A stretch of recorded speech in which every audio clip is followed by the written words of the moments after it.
Sports City, chefs, Sports City, chefs. Yeah. Cabby, Taj. Yes. Welcome to another edition of Finger Foods. I am the villain himself, Barry Jordan, here with you exclusively on Sports City Chef's YouTube channel. Listen, get to the website. We got a lot of blogs, interviews, and all that good stuff. As we always say here, if you're not a subscriber, please hit the subscribe button, like, comment, and share so that you can get more content from the chefs at Sports City Chefs on our YouTube channel. Another week of misery in the books for the New York Giants. They fall haplessly to the Miami Dolphins, 20-9. Listen, the Giants struggled to make, even though this was a close game, it didn't feel like it was. It didn't feel very competitive. The defense did everything they could, but, quarterback play, poor offensive line play. I mean, it was just a whole mirage of things that, have plagued this team from the very beginning of this season. Unpacking the game, listen, the offensive line just can't do anything. They just can't get it done. I think Andrew Thomas is the only offensive lineman I would even entertain bringing back. And obviously I would bring him back because I've seen a lot of improvement from him from year 1 to year 2. But the rest of the offensive line is atrocious. They can't get it done. A lot of the pieces that they had were hurt and not in the lineup. Gates that they were hoping to have early in this season. But Will Hernandez is a number 2 second-round pick that is clearly out of his element and looks completely lost. One play in particular that really epitomized how poor he was is on a rollout play that he's supposed to pull and get the outside backer so that he doesn't track down quarterback Matt Glennon. He whiffed on the block and then just kind of humbly jogged down to watch his quarterback get sacked. I mean, that's just the epitome of the play for the whole day. He struggled. Nate Soldier is just Nate Soldiering. It was just a complete breakdown. I mean, it kind of really got to a head in the third quarter, I think with a minute left, where they were in the shadow of their end zone.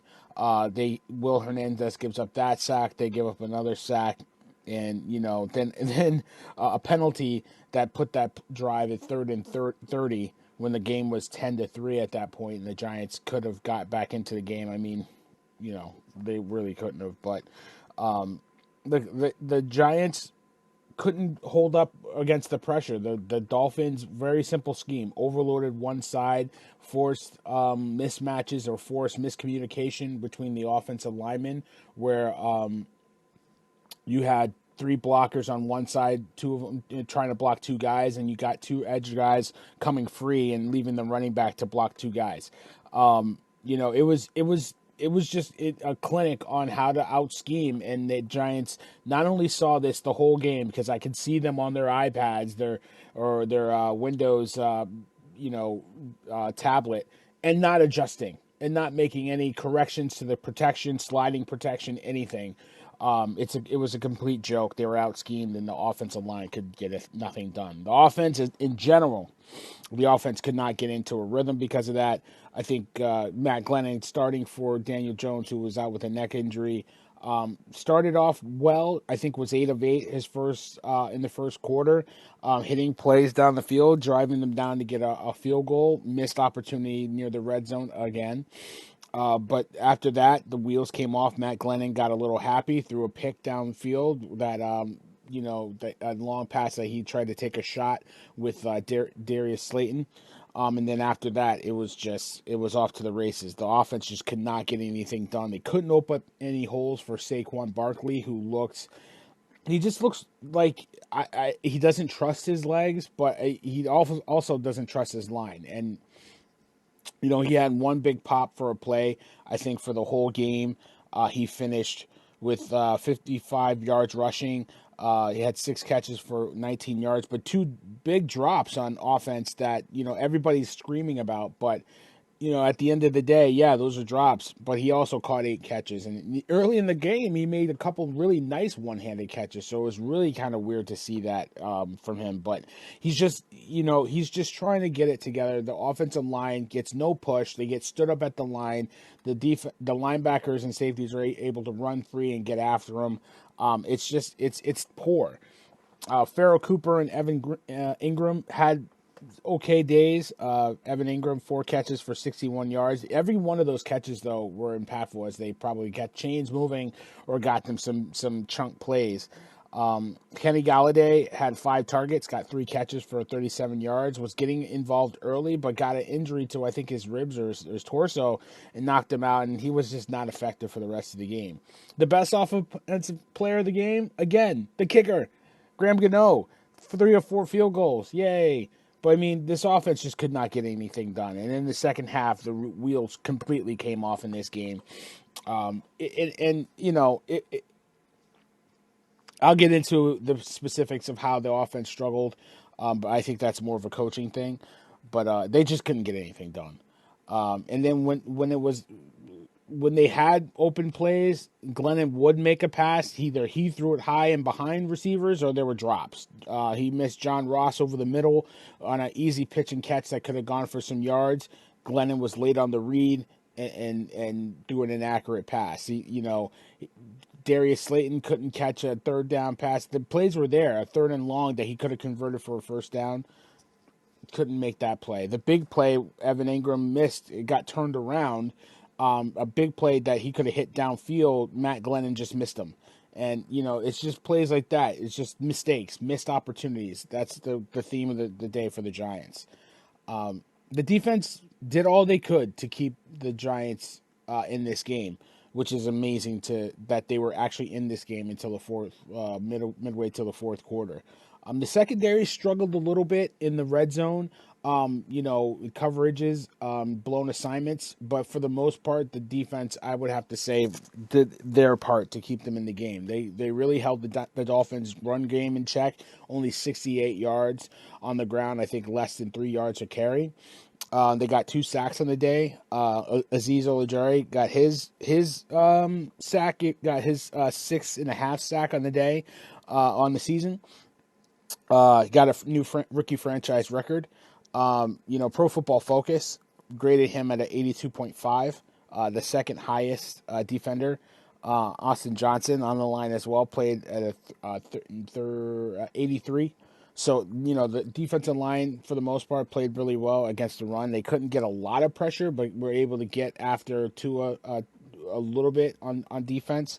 The receivers, Waddle and Parker, were able to get some plays downfield, but they didn't get big plays. They didn't get loose down the field, so I give that secondary a little bit of credit.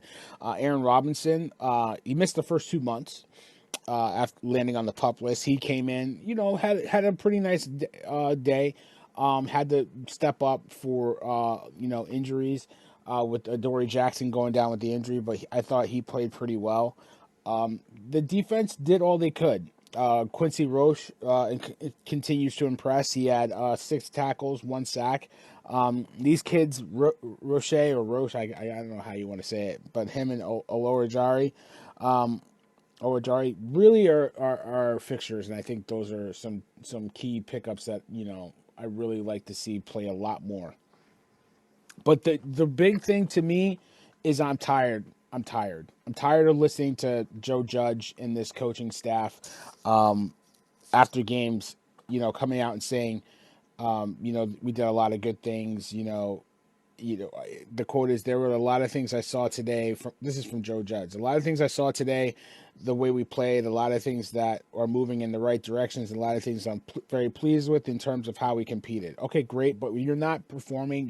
Those not are going into results, because I'm seeing the same issues on this team. Missed opportunities in the red zone. You can't get creative on offense. I can't blame Freddie Kitchens, but with this offensive line. But I mean, it's a joke that, on 4th and 2, which a lot of Giants fans are talking about, that you can't go for it on 4th and 2, that you would not go for it. I mean,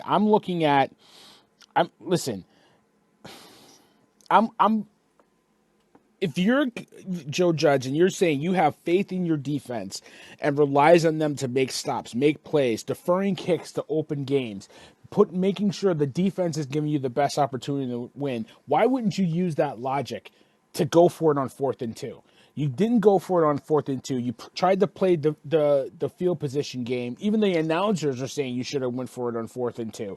They didn't. They kicked it. They let the ball go in the end zone. You netted about maybe 20 yards, and then they moved right down the field. The Dolphins did and get a touchdown. It's ridiculous.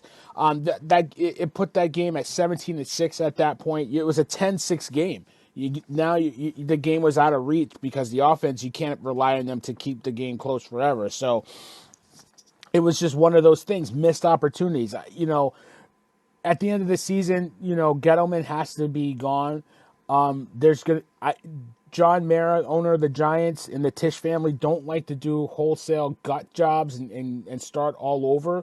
But I don't understand, and I don't know how, if you bring in a new GM, you would want to stick him with Joe Judge. Not to say that Joe Judge can't coach, but I'm over his talk. I'm over all the talking. I'm seeing no results. I'm seeing the same crap. Your press conference to be introduced as Giants, that honeymoon is over. I'm not seeing any results. So as a new GM, why do I want to? I would want to bring my own guy in.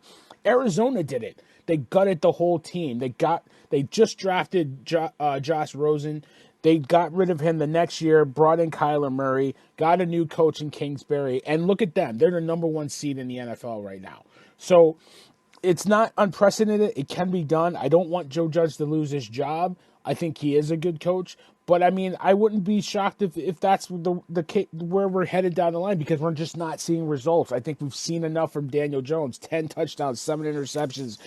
We've seen enough in year 3. Where do we go from here?